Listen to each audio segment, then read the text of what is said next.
All right, we have officially hit 11 a.m. here on the West Coast. So I'm going to go ahead and get started. I want to welcome everybody to today's webinar. It's titled Matching Minibuses and Motorcoaches to Client Types, and it's presented by LCT and Tom Holden of Rose Chauffeured Transportation. I'm Lexi Tucker, the Associate Editor here at LCT, and I'll be the moderator for today's event. I encourage you to ask questions during the webinar at any point in the chat box where it says questions, and we will try to address as many of them as possible during and after the initial presentation. Our presenter today is Tom Holden, the General Manager of Rose Chauffeured Transportation in Charlotte, North Carolina. And he's also a contributor here at LCT, so you've probably read numerous articles he's written about the world of buses. If you haven't, be sure to head to lctmag.com and enter his name in the search box for a wealth of knowledge. So without further ado, I'm going to go ahead and hand over the reins to him. So go ahead and get started, Tom. All right, great. Thank you, Lexi. And again, hello to everyone out there. Hope you're having a great day. And thank you for LCT for inviting me to this webinar, to do this webinar. And thank you for registering for it. Today, we're going to cover a topic that we've kind of skipped around a little bit. We've been talking about motor coaches and minibuses for a couple of years. And we're going to do something a little bit differently this time, thinking outside the box. So our title for today's webinar is Matching Minibuses and Motor Coach to the Client Types. So our first screen is going to show a minibus. Now, we're going to go through minis, we're going to go through new and used, we're going to go through motor coaches, and we'll even have a surprise slide in there that some people haven't even thought about yet. But here on this slide, you'll see a used, pre-owned, as they would like to call it, minibus with a standard cloth interior. Now, everybody remembers them, and probably some of you still have buses that are similar to this, that have a cloth interior, nothing fancy, pretty basic. This was pre-Wi-Fi, this was pre-outlets and so forth, and so these buses are great to be used for local shuttle type of work, or not necessarily the high-end corporate work.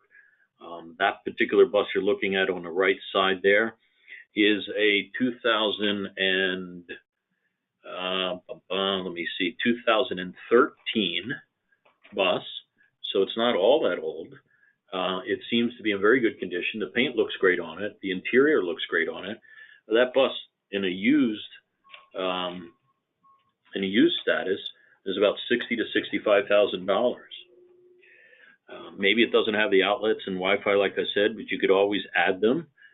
When you add outlets, depending on who you're getting and the quality of the work that you're going to get, you might spend $3,000 on a minibus to get it wired up correctly with the right inverters and so forth. So that's not a bad vehicle to go out and buy for your first time, or even an additional bus if necessary, if you're doing parking lot shuttles or corporate type of shuttles, things like that don't require the high-end dollars. And return on investment is always important to remember. This particular bus was built by General Bus. It was originally sold by the ABC bus companies. And as you know, from the show floors anyway, most of the buses that you see on the show floor are not coming equipped with the standard interiors. Although you can get them, there are plenty of manufacturers that build them that way. You can certainly order them that way, but they're typically on the show floor at LCT are the high-end leather seats, is what you're seeing right now. So again, you want to be able to match the vehicle type to the client type for maximum profitability. This next slide obviously is a brand new motor coach, something that you're used to seeing now on the show floor. A brand new mini coach, which now you could actually supersize. That particular picture there on the right does not show the underbelly storage that's now being offered by the two premium manufacturers that are out there for the minibus divisions. They both have very similar interiors, a little bit different in design, obviously. But they're going to be a high-end reclining leather seats with a wood-grained armrest and upgraded interiors all the way around. It's a very beautiful bus. You're going to spend a little bit more money for a bus like that than you are on the coach, on the minibus that you saw earlier. starting price on a supersize, which is 45 feet long, I guess, up to 45 feet long now with underbelly luggage. That pricing is going to start at $230,000 for that bus, and certainly goes up from there depending on what you're putting into the bus. You can add an awful lot of horns and whistles, or you can buy them pretty standard right off the floor.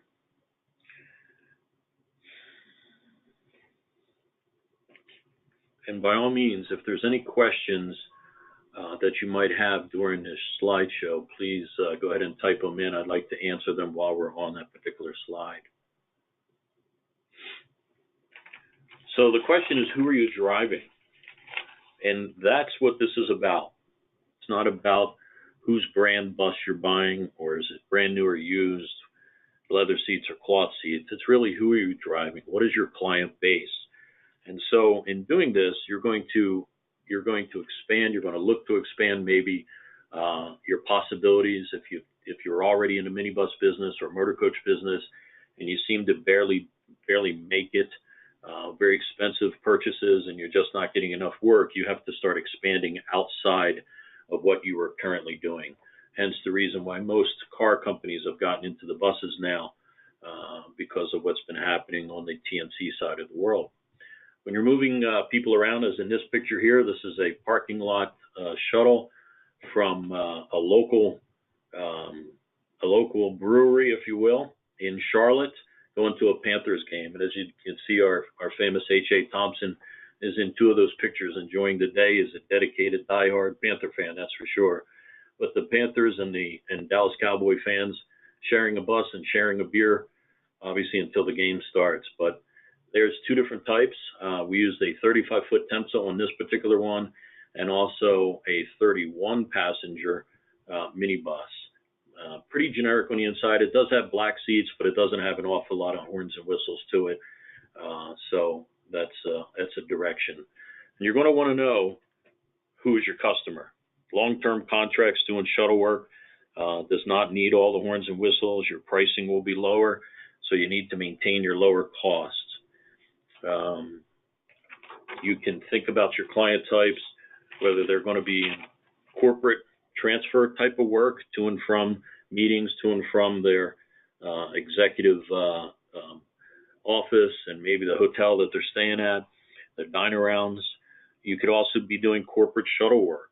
Maybe they have an event that takes place in the peak season, which they're going to need additional employees. For an example, here in Charlotte, you have a group that starts out in November and goes through January. They bring in extra employees. So from a remote parking lot in and out of their corporate location, we're going to be utilizing mostly motor coaches to do that, but also a minibus on property the entire day to move people to and from their car if necessary. Groups. You all know what groups are. You do it now. So a wide variety of different type of groups that would be your client type. Schools. You're doing elementary, middle school, high school. Well, they're heavily involved in an awful lot of transportation. So you're going to take them to your local capitals. You're going to take them to Washington, D.C. You're going to take them to Orlando, New York, wherever. This is the East Coast talk, obviously. But all across the country, all elementary, middle, and high schools do some sort of transportation to and from day trips and multi-day trips. So utilizing your vehicles for that type of transportation is a high demand. Out here, there are more jobs than there are buses available, so it's a very good market to get into. University work. You can do a lot of university work. Most of the time, it's going to be their sports teams. And then depending on the school itself, you might be doing all the different clubs that are involved. You do transportation for the different clubs to and from events at times. So they could do a minibus, or they could do a motor coach. And when you're talking about doing motor coach work with a university, you definitely going to own a real motor coach. And when I say real motor coach, from your top manufacturers, not some off-the-wall vehicle that holds 50 people and claim to be a motor coach, because they just won't want to use it. Churches, we all know that. You're doing van work for churches probably, or even minibus work. Well, they do an awful lot of motor coach work also. casino trips and motor coaches typically, very large audience to go after. Travel teams, I'm sure you've heard about them. Your kids maybe have played on a travel team. They're going to two different events maybe in two different directions, or they're having a playoffs and they want to take a bus and they want everybody to ride together. Weddings is something that you currently do, and guess what? Who would have thought 5 or 6 years ago that motor coaches would be used for weddings? Well, it's big. And Charlotte, for an example, is an area that's, I guess you call it a melting pot.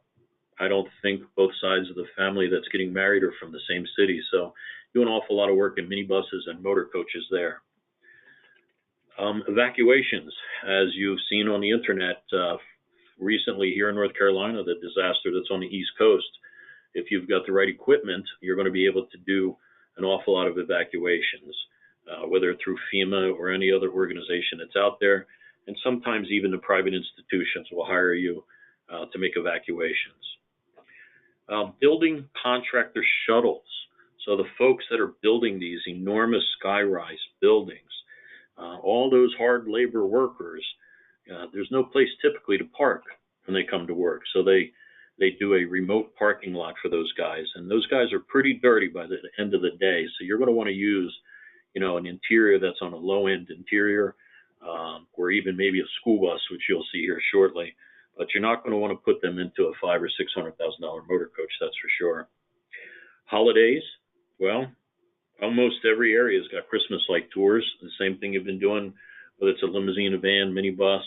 You can also do your holidays and motor coaches. We do an awful lot of proms, believe it or not, a lot of proms and motor coaches. Tour groups, you're going to do an awful lot of educational tour groups, or you might have a tour company that wants to hire you because they already have a bus or two, but they've got more bookings than normal, so they want to hire you, take them to destinations like Pigeon Forge, Myrtle Beach, again, depending on your location and the destination market that you're used to. The DoD, Department of Defense, and military work. There's an awful lot of military work out there, and you have to get registered for it. You have to be approved to get it done and inspected to get it done. But that work is out there, and you have to bid on it per job. So, not necessarily do they have to be in that $500,000 or $600,000 motor coach. And you'll see in a couple of slides from now some very good used ones that you can get into. And then finally, a group that we thought of at the end here was called private school bus routes. So charter bus or charter school type of transportation is what I'm talking about. And normally they are done in school buses, and we'll talk about that a little bit later. Any questions so far? I do have a question.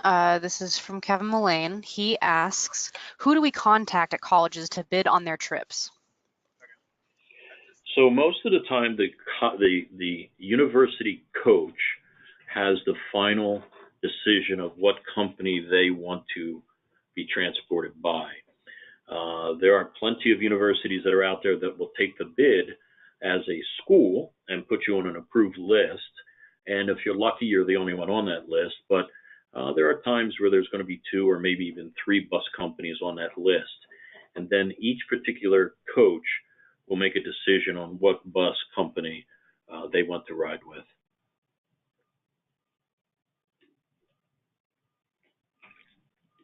All right. So now we're looking at a motor coach. The first slide is a black Prevost. Many of you that have gotten into the bus business already have seen this bus on the show floors. Some of you have bought black Prevosts and white Prevosts. It's a very good bus, very nice bus, very high end. As you can see on the right-hand side, a picture of an interior of one of those Prevosts. And this is the most elegant that I could pick from to show you the high-end luxury side. These seats are so large that it's actually a 2-in-1.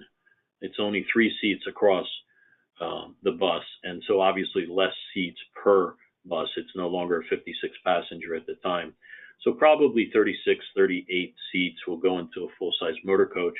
But you're talking about high end, you're talking about touring, and that's the high end of the Prevost that I wanted to show you on what that would look like. So as we discuss pricing here shortly, you'll have an idea of what that would look like. Here's the surprise of it all. You're looking at a school bus, and yes, of course, a school bus.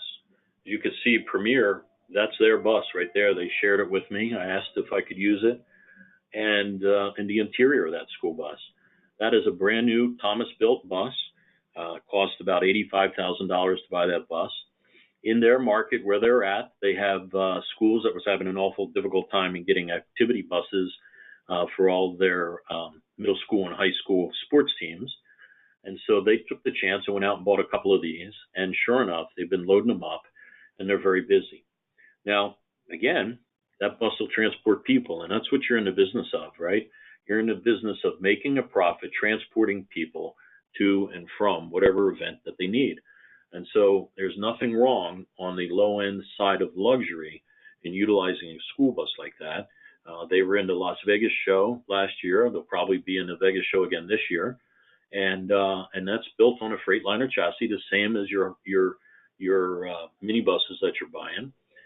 So it certainly works. And when you're talking about brand new, that's going to last for many years at $85,000 for that type of work, that's a very good investment right there.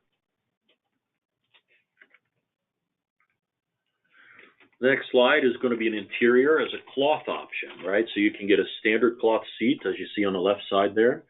You get the same exact seat with a little bit of a leather headrest, as you see on the other two sides. This particular interior on a bus has got the luggage racks up above. You can get them where they're partial luggage racks or all the way back. I mean, there's different ways to configure the inside of a motor coach, but that's your interior option. Interior option on leather. That's a pretty bus right there. Not only are the seats great, but you can see it's got the wood grain floors in motor coaches now. Your minibuses have had them for a couple of years. And then your displays. Those are very large displays in a motor coach, and those luggage racks are contoured so that you could have a large monitor throughout the bus. You're going to have 6 of them, and it's just a beautiful motor coach inside and out. The shades are in most of the motor coaches, as you can see in the windows right there. But that's what a leather interior upfitted bus would look like. So here's a used motor coach. Now, I know you can't answer me unless you type in the answer, and if you're quick enough, maybe Lexi will read it back. But does anybody want to guess at what year that motor coach is? I'll give you like 3 seconds to type something in. Yeah, I was going to say, give them a little bit of time. So I'm getting 2001, 2003, 2005. Okay. So it's very good, actually. What was the other one? 2005. Okay. Well, 2005 is an exact date. That is a 2005 Van Hool. Obviously freshly painted. You can see it still has steel wheels on it, freshly painted new. Not all motor coaches up and down the highway have the aluminum expensive wheels. So buying a used bus like this to get started, for an example, not a bad idea. It's a bus that's going to run well. You've got to do your homework. You've got to talk to the company you're buying it from, whether it's an MCI or Prevost or Van Hool. Whenever you're buying a used bus, you want to know everything about it. Who owned it before? How many miles are on it? You know, when you buy a brand new bus and you're the only owner of that brand new bus, that thing's going to go 1,000,000 miles on that engine. So when you buy used, you know, it's not like what you're used to in buying vehicles in the past. This bus here, particularly in this picture, probably had 500,000 or maybe a little bit more than 500,000 miles on it. And that's nothing to be afraid of. At 500,000 miles, it probably had a new transmission already put in it. And so you probably don't have to worry about that. And depending on who owned that bus before, you may not have to deal with an engine for a couple of years. And that's a good way to get started. A bus like that, 2005, would cost you about $100,000. Depending on how you want to upfit the inside of that bus, is certainly going to add cost to that. But if you're just looking for local transportation, local work in your market only, getting into a 2005 Van Hool, believe it or not, is not a bad idea to go on. If you wanted to look at a bus that would be similar, that was a 2013 or a 2015 as a used cost, you're anywhere from $300,000 to $395,000.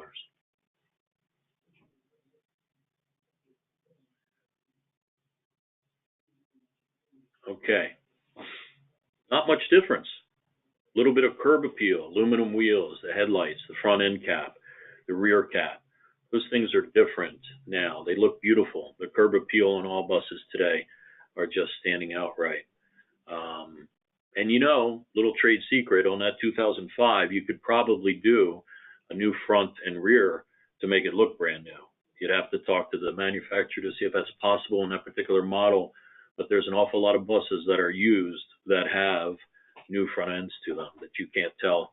When it's all said and done, the passengers cannot tell what year bus you're driving them in. But there's a standard brand new exterior bus right there. Most of the buses are going to come with a window in the rear and all the amenities. And again, you could build them with whatever you want inside. This is another Van Hool with black paint and chrome. So not only are you getting chrome mirrors, but you're getting chrome taillights. You're getting chrome all around the place. So you're talking about a very high-end motor coach at this point, and there's going to be a cost difference. When you're looking at motor coaches, you know, they're just over $500,000 to $600,000. Some of them will list for more than $600,000, but you know, you're going to if you're going to pay $600,000, you've got an awful lot of amenities in that motor coach that you may or may not need. So as you're trying to identify what type of clients you're going to be moving around, that's going to determine the bus price range that you want to be in. And as you can see, this black one here, you know, you're going to want to start thinking, does it cost more for a black bus than it does a white bus? You know, most of the buses you see on the highway are white. In the motor coach industry, a lot of limo companies have purchased black buses because that's the limo world. If you order a black brand new bus from the factory, there won't be an upcharge for the color. But if it comes into the country, or in MCI's case, built right here, well, it's going to be a color and you're going to paint it black. If it's going to be white or blue or red or something else and you're going to paint it black, well, it's very possible to get a high-end quality paint job from one of these manufacturers. You're going to add $8,000 to $9,000 in cost to that bus just because you believe that it needed to be black.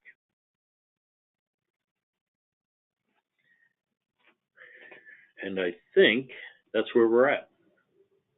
We have finished the slides there. So Excellent. if anybody has any questions, I could go over that with you. All right, so we've got one from Kevin. He asks, do motor coaches need to be black in color? Do they need to be black in color? The answer is no. We have never had a customer refuse to ride on our bus that wasn't black. We here at Rose actually own 22 motor coaches, and all of them are white. And then I actually have a question of my own. Just going back to the cloth option interior versus the leather, in terms of keeping the cloth seats clean, I mean, how much work goes into that, and is it worth it? Well, yes, actually. The reality of the cloth seats, and let me get back to that slide. I'm sorry I bounced around here a little bit. Right here, I believe you're looking at leather on one side and cloth on the other side. So the cloth seats, and here's another thing to remember. There's an actual company, and hopefully they'll be at the Vegas show, but there's a company that travels around the country that replaces the cloth seats for you. Every 5 years, 6 years, depending on the use, right? Depending on how many customers, how many trips, how many miles, maybe every 5, 6 years, 7 years, depending on your use, you're going to want to replace that fabric because the fabric will wear. It's not necessarily the fact that they're getting disgustingly dirty because that's not who you're carrying. Remember that, right? If you're going to spend a lot of money on a bus, You really want that interior to stay fresh. But all bus companies have porters, that's what we call them here, that are going to go in there and clean up the buses, and they'll do a stain remover if they had to. They're going to vacuum the seats out all the time. They'll spray a disinfectant on it and so forth, and it'll keep it quite clean. And leather seats are technically leatherette, right? So, there's a possibility of ruining that fabric also. But either one of them will last you, 5, 6, maybe 7 years, depending on the usage. Excellent. All right, we've got a question from Renee. She says, I have a question about the transportation for construction jobs. We are possibly getting an ethane cracker and we want to find out how to get that business. Are used school buses okay for this? Okay, so the answer to the school buses, used school buses, they are definitely used all the time. There's an awful lot of that work around. Even Google, believe it or not, has certain sites that they're using school buses instead of white motor coaches.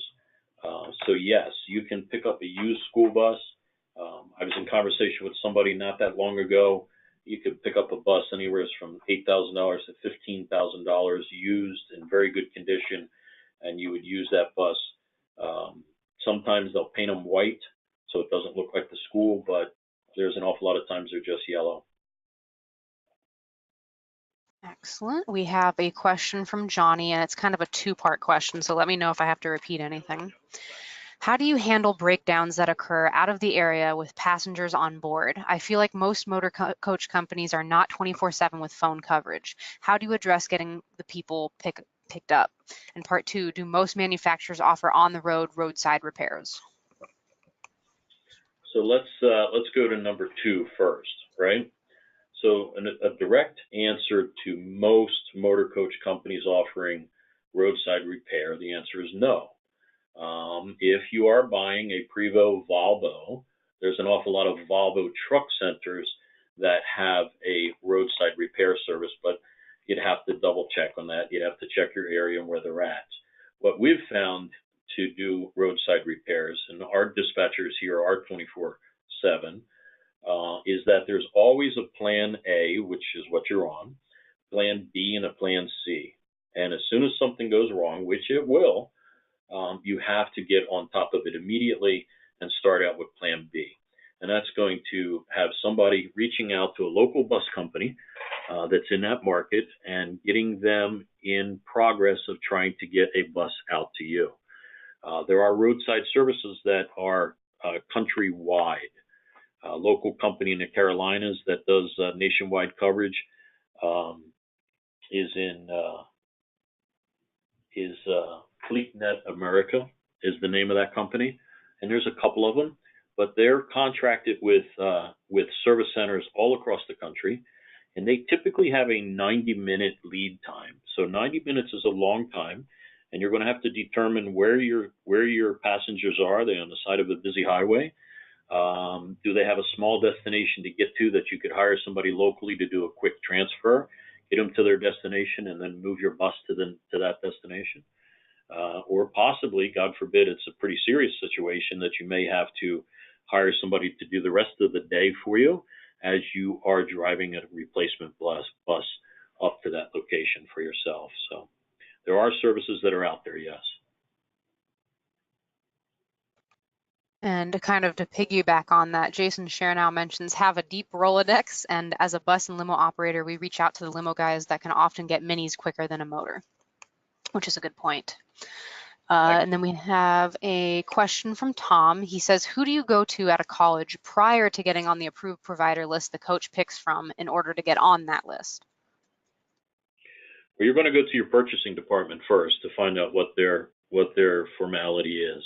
That's the only way. And a coach will tell you the same thing. They know exactly how it works. So going through the procurement department or their purchasing department will give you your best direction to see. And believe it or not, some of the smaller schools, they just leave it straight up to the coach. They don't get involved in that. Okay, we still have some time for some questions, so I'm going to give you guys a few more minutes if you want to write some more. Renee asks, why does my insurance agent always ask if we transport sports teams? Does doing so increase cost of insurance? Well, I'd have to ask you which insurance company you're doing business with, because ours never asked that question. The reality is that if you're doing professional teams, you have a very high-end payroll that God forbid something goes wrong. So if you're moving professional football players around and 50 passenger bus, you're going to have many million dollars of salaries and life value on that bus, and so they're going to want to know that so that you're carrying the appropriate amount of insurance. Obviously, the minimum of insurance is $5 million. Most people carry 10. Some of the larger corporations that are cross-country type of businesses, I've heard them upwards of $25 million coverage. And Renee followed that up with the insurance company's Philadelphia, just for your information. Okay. All right. And then this asker wants to remain anonymous. They ask, but you can ask if people can see Motorcoaches at BusCon in Indiana, since that is a Bobbitt show. That's a good point. Very good point. Let's see. Any other questions we want to cover here? Question from John. Do you need to offer a lower rate for college sports teams? You don't. You just need to know who you're going to go up against. That's the problem. And it's not just a local problem. It's all around the country. Who have they been using in the past? A lot of times the teams, again, depending on the size of the school and how much money they have, price not necessarily will be a problem. But for the smaller schools where budget's a problem, yes. Never do a job that you're going to lose money on, and never do a job that you're going to break even on. So it's not worth it. So understand who your competitors have been in the past. Shop them like you've done in the past, right? You called up to find out what everybody else is doing on a sedan transfer ride in your local market. Do the same thing. Do your homework and contact your other motor coach companies. But universities are going to want to ride in a full-size motor coach. Okay, do we have any more questions? We got a little bit more time left.